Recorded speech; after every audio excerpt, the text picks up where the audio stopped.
1, 2, 3. Rustig. Welkom by nog 'n Storybeer storie. Luister lekker saam.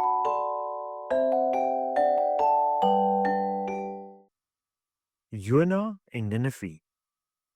Lank gelede was daar 'n man met die naam Jona. Jona was 'n profeet van God, wat beteken dat God met hom gepraat het en hom gestuur het om boodskappe aan mense te gee. Eendag het God vir Jona 'n baie spesiale opdrag gegee. "Staan op, Jona," het God gesê. "Gaan na die groot stad Ninive toe en waarsku die mense daar dat ek hulle gaan straf vir al die slegte dinge wat hulle gedoen het." Ninive was 'n baie groot stad, die hoofstad van Assirië, 'n land wat die vyand van Israel was. Die mense van Ninive was bekend vir hulle wreedheid en slegte dade. Hulle het nie vir God geken of hom aanbid nie. Toe Jona hierdie opdrag hoor, het hy baie bang geword. Hy wou nie na Ninive toe gaan nie. "Wat as hulle my seermaak?" het hy gedink.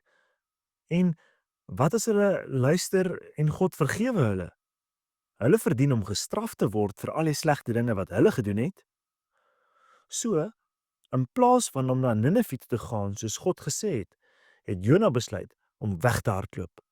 Hy het na die hawe van Joppe gegaan en 'n skip gevind wat na Tarsus toe sou vaar, in die teenoorgestelde rigting van Ninive. Hy het vir sy kaartjie betaal en op die skip geklim, in die hoop dat hy van God kon wegkom. Maar niemand kan ooit van God af wegkom nie. Toe die skip ver in die see uit was, het God 'n geweldige storm gestuur. Die wind het gewaaai en die golwe het so hoog geslaan dat dit gelyk het asof die skip in stukke sou breek. Die matrose was baie bang. Hulle het elkeen tot hulle eie gode begin bid en goedere van die skip begin afgooi om dit ligter te maak. Maar Jona, hy het onder in die skip gelê en slaap, vas aan die slaap. Die kaptein het vir Jona gevind en was verbaas. "Hoe kan jy slaap in hierdie verskriklike storm?" het hy gevra. "Staan op en roep tot jou God. Miskien sal hy ons help sodat ons nie vergaan nie." Die matrose het begin wonder of iemand op die skip iets verkeerd gedoen het wat hierdie storm veroorsaak het. Hulle het besluit om loetjies te trek om uit te vind wie dit was. En raai wat? Die lot het op Jona geval. "Vertel ons," het hulle vir Jona gevra. "Wie is jy en wat het jy gedoen? Hoekom het hierdie ramp ons getref?" Jona het diep gesug en toe die waarheid vertel. "Ek is 'n Hebreër," het hy gesê, "en ek dien die Here, die God van die hemel, wat die see en die droë grond gemaak het.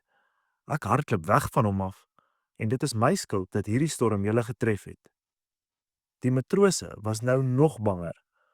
"Wat moet ons met jou doen sodat die see rondom ons kalm kan word?" het hulle gevra. "Gooi my in die see," het Jona geantwoord. "Dan sal die see rondom julle kalm word. Ek weet dat dit my skuld is dat hierdie storm julle getref het." Die matrose wou dit nie doen nie. Hulle het harder begin roei om die skip terug land toe te kry, maar die storm het net erger geword. Uiteindelik het hulle besef dat hulle geen keuse het nie. "O Here," het hulle gebid, "moenie dat ons vergaan omdat ons hierdie man se lewe neem nie. En moenie ons verantwoordelik hou vir sy dood nie, want U, o Here, het gedoen soos U dit behaag het." Toe het hulle vir Jona opgetel en hom in die see gegooi. En dadelik het die storm bedaar en die see het kalm geword. Die matrose was so beïndruk dat hulle offers aan God gebring het en beloftes aan hom gemaak het. Maar wat van Jona? God het 'n groot vis gestuur om hom in te sluk, en Jona was 3 dae en 3 nagte in die maag van die vis. Daar in die donker maag van die vis het Jona tot God gebid. Hy het erken dat hy verkeerd was om weg te hardloop, en hy het God gedank dat hy sy lewe gered het. "Wat ek beloof het, sal ek nakom," het Jona gesê. "Verlossing kom van die Here." Toe het God met die vis gepraat, en die vis het vir Jona op droë grond uitgespoeg. God het weer met Jona gepraat. "Staan op, gaan na die groot stad Ninive toe, en verkondig daar die boodskap wat ek vir jou gee. Hierdie keer het Jona geluister. Hy het na Ninive toe gegaan, wat so groot was dat dit 3 dae geneem het om deur die hele stad te stap. Toe hy in die stad kom, het hy begin uitroep: "Nog net 40 dae, dan word Ninive verwoes." 'n Wonderlike ding het gebeur. Die mense van Ninive het na Jona geluister. Hulle het geglo wat hy gesê het en het besluit om te wys dat hulle jammer was vir hulle slegte dade. Van die koning tot die armste persoon het almal sakke aangetrek. Growwe klere wat wys dat hulle jammer is en het opgehou eet om te wys hoe ernstig hulle was. Die koning het selfs 'n aankondiging gemaak: "Laat niemand, mens of dier, iets eet of drink nie. Laat almal hulle self met sakke bedek en ernstig tot God roep. Laat elkeen hom bekeer van sy bose weg en van die geweld wat hy aan sy hande kleef. Miskien sal God van plan verander en sy gloeiende toorn laat vaar, sodat ons nie vergaan nie." En dit is presies wat gebeur het. Toe God sien dat die mense van Ninive hulle bekeer het van hulle bose weë, het hy besluit om hulle nie te straf nie. Hy het medelee met hulle gehad. Maar Jona was nie bly hieroor nie. Hy was eintlik baie kwaad. "Dit is hoekom ek nie wou kom nie," het hy vir God gesê.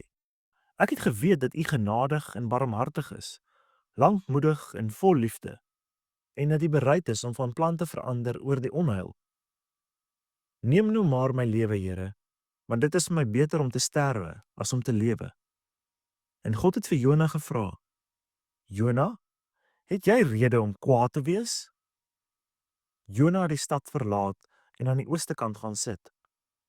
Hy het vir homself 'n skuilplek gemaak en daaronder in die skaduwee gaan sit om te sien wat met die stad sou gebeur. Toe het die Here God 'n wonderlike ding gedoen. Hy het 'n komkommerplantjie laat groei wat vinnig groot geword het en vir Jona skaduwee gegee het om hom van sy ongemak te verlos.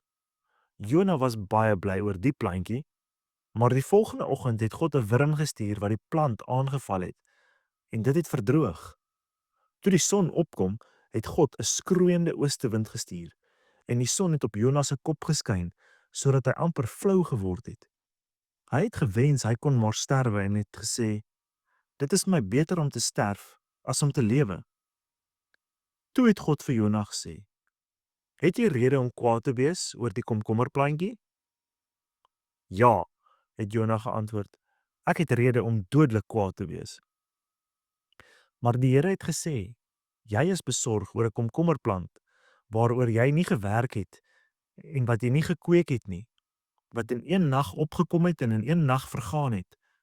Moet ek dan nie besorg wees oor Ninive, die groot stad, waarin daar meer as 120,000 mense is wat nie weet wat links of reg is nie, en die baie diere nie?" So het God vir Jona 'n belangrike les geleer.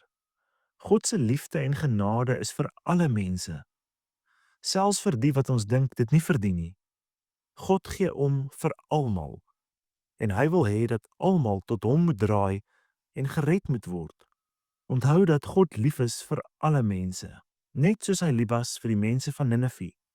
En net soos God vir Jona vergewe het toe hy weggehardloop het, so vergewe hy ook vir ons wanneer ons verkeerde dinge doen, as ons jammer is en na hom terugkeer. Fluit, fluit, my storie is uit.